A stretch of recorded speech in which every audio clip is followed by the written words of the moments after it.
Hello दोस्तों, स्वागत है आप सभी का। माता रानी की कृपा आप सभी लोगों पर हमेशा बनी रहे। आज हम जितिया व्रत कथा सुनाएंगे, जरा ध्यान से सुनना। एक चील और एक सियारिन की कथा है जो प्रेरणादायक है।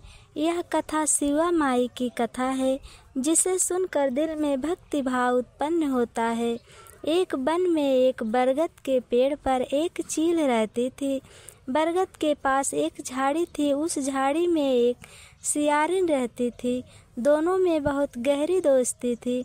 चील अगर कुछ खाने के लिए लाती तो सियारिन को देती, सियारिन कुछ खाने के लिए लाती तो चील को देती।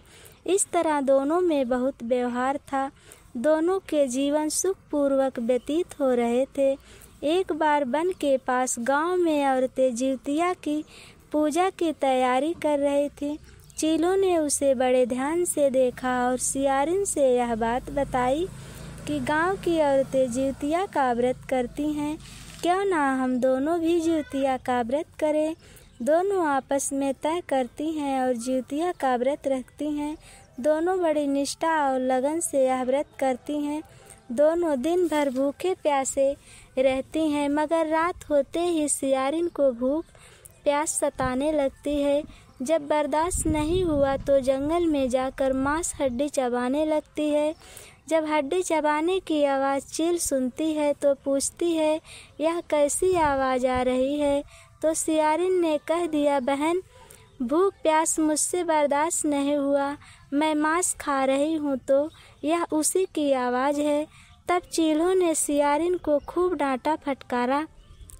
जब व्रत नहीं हो सकता तो संकल्प क्यों लिया था। सियारिन शर्मिंदा हो गई, व्रत भंग हो चुका था। चीलों ने रात भर भूखे प्यासे रहकर व्रत को पूरा किया। अगले जन्म में दोनों मनुष्य रूप में राजकुमारी बनकर सगी बहनें बनी। सियारिन बड़ी बहन थी, चीलो छोटी बहन थी। बड़ी बहन की शादी राजकुमार से होती है, छोटी बहन की शादी मंत्री से होती है।